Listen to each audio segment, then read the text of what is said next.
Conflicts between personal choices and family interest have long contributed to the dissolution of marriages across the world, Nigeria inclusive, or even prevent some from happening. Over the weekend, a certain Cole family of Victoria Island came out to disassociate themselves from the traditional marriage that happened between a Nollywood actress, Wofai Father, and their son, Taiwo Cole.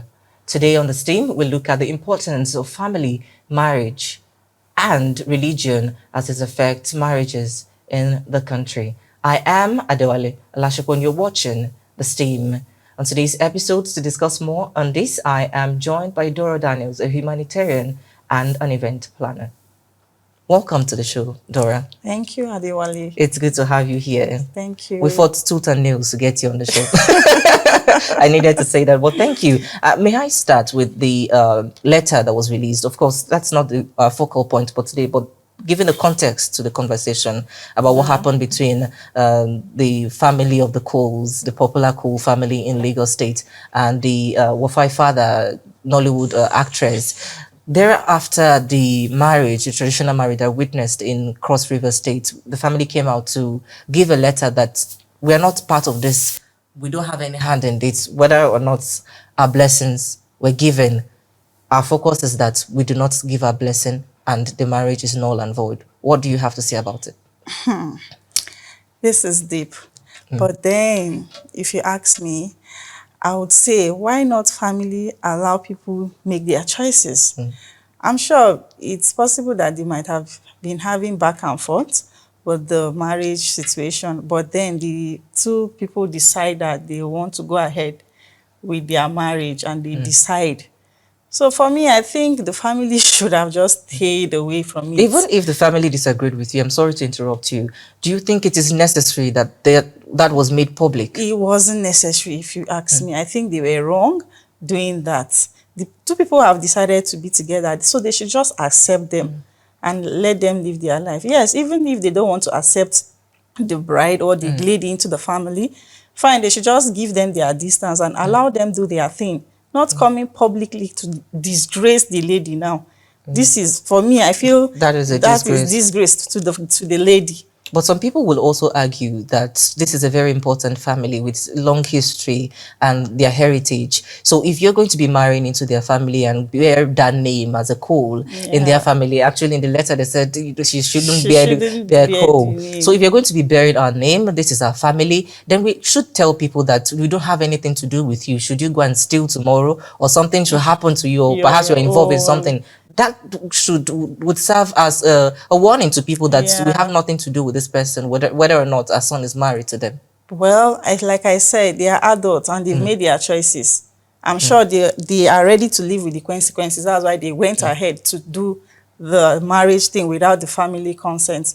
But looking at the marriage itself, I think the family of the bride, everybody I think few members of the guy's family too were present. So it might not be entirely that the whole family are against the marriage, but then bringing a letter to make it public, I think it's a very far thing to do. Like, that was being far, if I may say. Yeah, exactly. They went too far, like, you shouldn't have, but because they are adults, I mean, they decide they want to be together.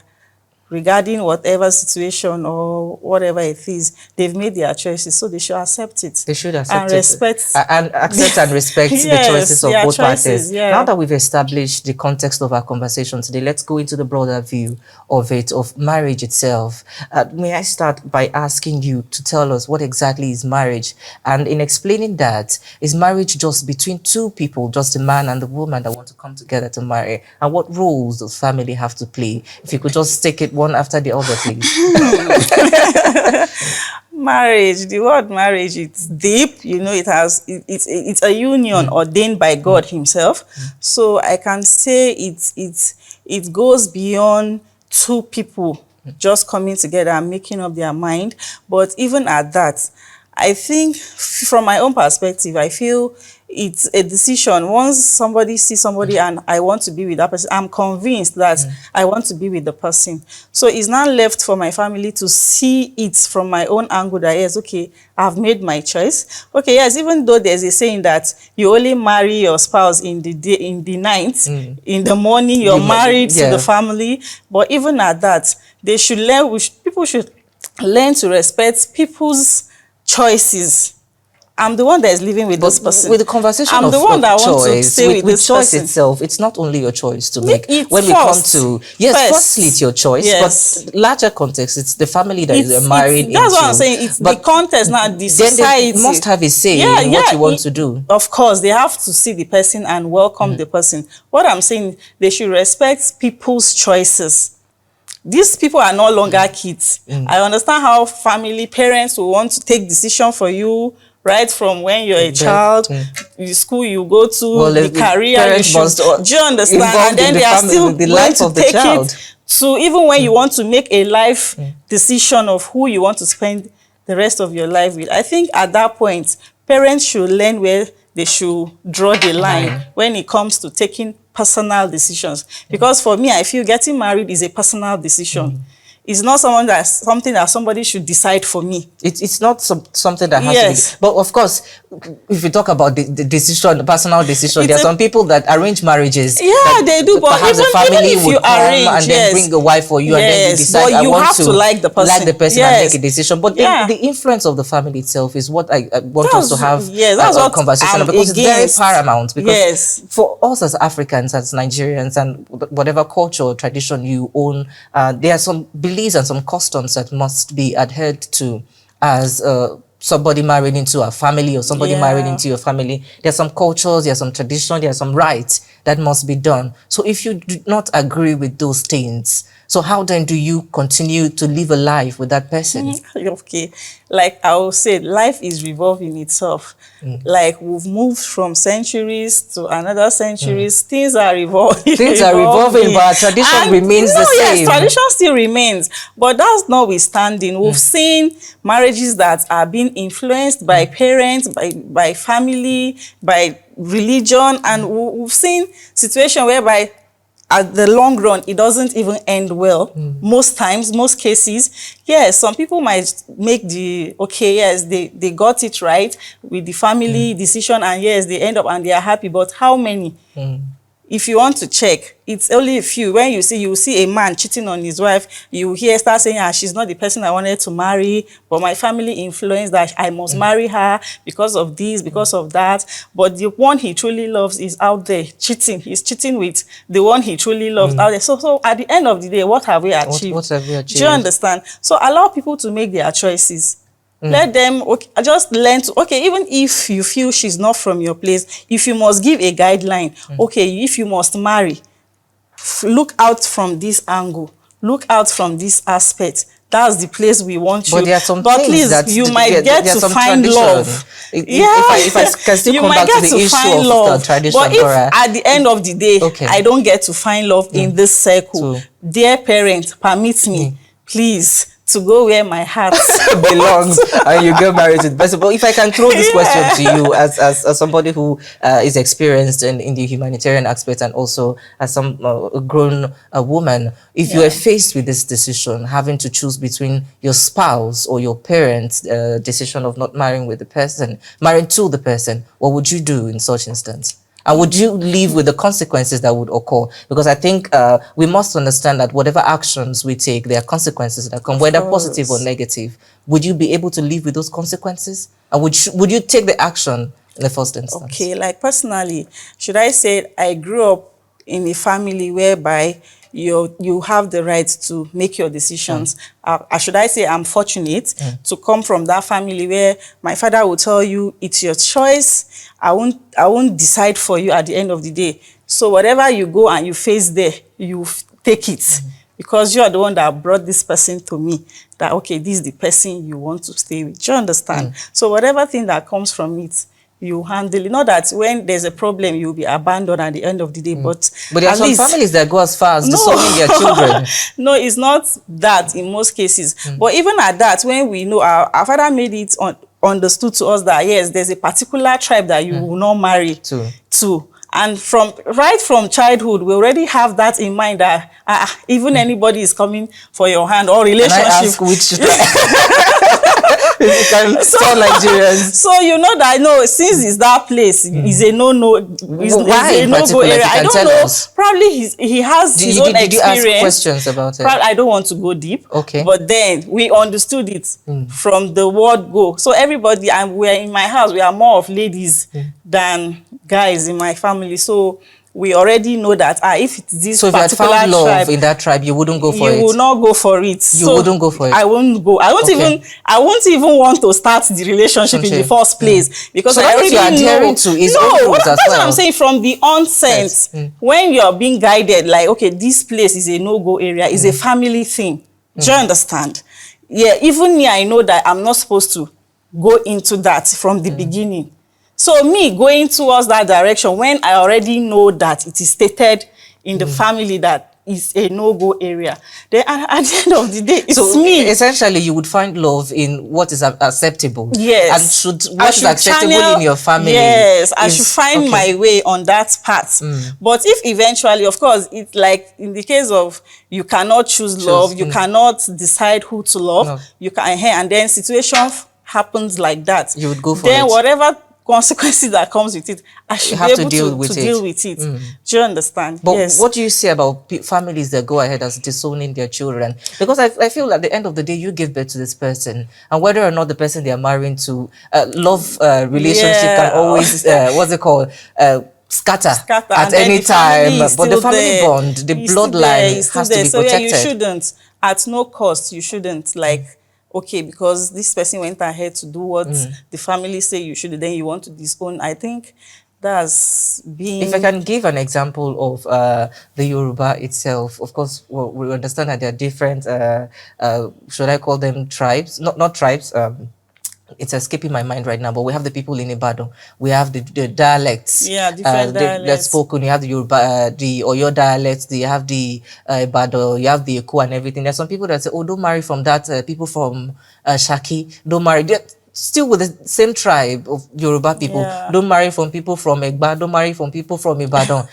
I'm saying even within the same tribe, you can still find this disagreement there still. So it is not something, and I also think it's something universal, because if you look at the bigger context, people were comparing, go back to a case study, which is Wofai Father and Taiwo Cole. If you look at that, people were comparing them to the royal family, Harry and Meghan, how Meghan wanted to marry into the royal family, and a lot of people talked about her skin color. Like, talking about that factor, I would say if the reasons are based on I don't know the right word to use. Excuses. Yeah, just flimsy excuses like, okay, you can't marry her because she's not from a wealthy home. You can't marry her because that do happen. That's what I'm saying. You can't marry her because she's older than you. You can't marry her because of, I don't think that should be reason why parents shouldn't allow people allow as in kids to make their decision when it comes to choosing life partner. Do you understand? So I think if it's not a traditional thing, like I said, from my own aspect, is a family tradition thing that, okay, you don't get to marry from this family. Maybe due to a family tradition, whatever, it's a different ball game.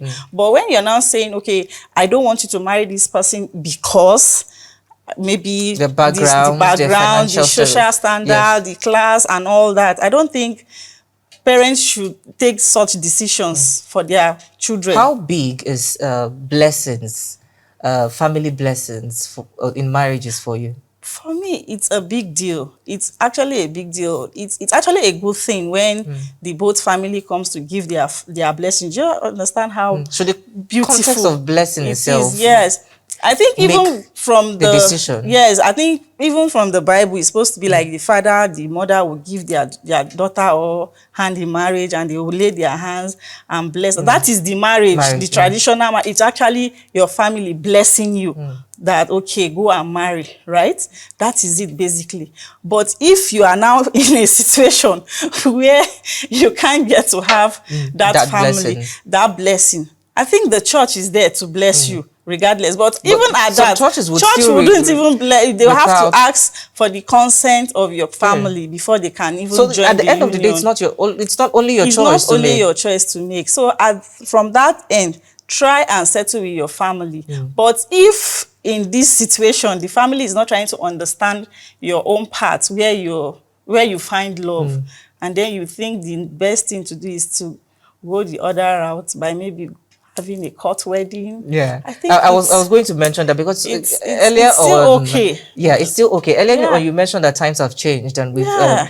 civilization, of course, is what we have come to accept right now. Yeah. So with civilization, we've seen different ways of doing things. You don't have to go to legally. You can be married in a court with just you and some few friends, friends as witness even colleagues. Witnesses to your marriage. Yeah. So if you are restricted with traditions, with religion, or with whatever values, such as the one your father have, and you've refused to tell us, if you're restricted because of that, then you should take another route, which is the court, which is even the most legal part to take, because that is perhaps one of the things that are recognized in law. If we want to travel abroad as couples, you need to have a marriage certificate certified by the government. So why shouldn't people leave tradition, leave values, leave religion, and just focus on love, which like you can directly get from the government? Family will always be family.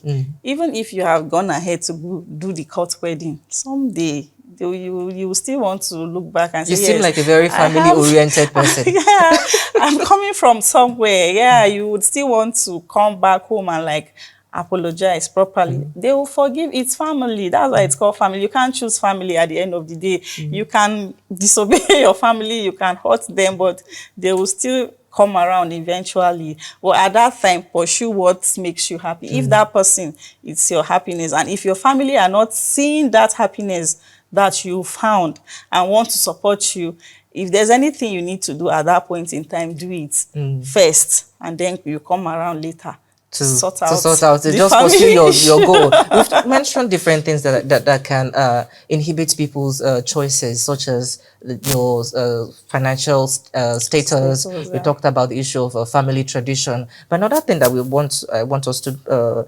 reference, which was also a point of reference in the case study of today, family of the Coles and Wafai, is the issue of age. Okay. The lady was older than the guy. The man, I should say, is a man, is 30 according to the father. So with the issue of age, we've seen it time and time again. But even if we go back to history, or even go back to religion, with Islamic religion itself, we realize that the wife Prophet Muhammad sallallahu alaihi wasallam married was older than him with his first marriage. Our parents. So why should that? It's still a problem till today. You will not even know. You don't know. Even our forefathers, probably they even married women. They don't even know their age as those days. They just marry. They don't even know their age. So how are you even sure that the woman you are getting married to is not older than you? But still do you problem. understand? But I don't know why it keeps, because it's still a problem. Because, and it's more focusing on women. It's a problem when a woman is older. But when a man is far older than you, it's actually not a problem. And I don't know why that is. I was going to ask you, what do you think that is happening? But some people feel, if I can explore that a little more, some people talk about the issue of submission. Will the wife submit to the husband? No. Some people talk about the issue of control. No. Will you control your husband? As a woman, if you made up your mind to be with a man, regardless of who the man is, you respect him. That's one thing that comes first. That's when you know that if you'll be able to be respectful. If you can respect a man, that's a sign for you to know that yes, you really love this person and you want to be with him. Regardless of his age, he can still be older than you and you will still not respect him. Do you understand? So, but the fact that you can respect this man and you be submissive, okay, that is it. But does it happen in all cases like that? That is what happens most cases, not all, but most cases for women. Once you see a woman respect a man regardless, just know that she's ambition is another thing. Why should you have she's such already, big ambition as a man? You're marrying somebody that is a lawyer, and then you know just a secondary it's school not certificate. for you to be the man, be in charge, be the man. It doesn't really matter if you think you're younger than she is, but just be the man, play the role of a man, and then that is it. Where you see women disrespect men, most times, even if he's older or he's younger, is when he's not taking his responsibility as a man. He's not being a man. When I mean being a man, at least you understand. I would have told you to explain to us what being a man is, but before I let you go today, Dora, you've graced me with your time, and I couldn't be more graceful for that. But before you go today, Nigerians are listening to you. They want you to tell them from your own perspective, and as somebody who has worked extensively in the humanitarian sector. So tell us, what should Nigerians do when they're faced with this kind of challenge? You want to marry to somebody, but the family refuses, that they would not allow you to. Should they go ahead with the marriage, or what should they do? Just to wrap up the conversation today. I think you should follow your heart, because your heart will not lead you astray. That's one thing I do. Follow my heart, and it has always worked for me. So I don't, like I keep telling people, it doesn't have to make sense to you. As long as it makes me happy, it doesn't have to make sense to you. So that is it. Follow your heart. Do what makes you happy, as far as you're not hurting anybody. Thank you so much for being a part of this conversation today. I look forward to having you around today when you are in Abuja again. Of course. Thank you. And thank you so much to our viewers for being a part of this episode. As you've heard from Dora Daniels, follow your heart and let it not lead you astray. My name is Adewale Alashokwa. The conversation has been about marriages in Nigeria and the role family plays in that. Until we come your way next time in another episode where we'll be looking at another topical issue as it affects Nigeria and Nigerians and even Africa at large. Do also follow us on all our social media platforms where you can join the conversation. Bye for now.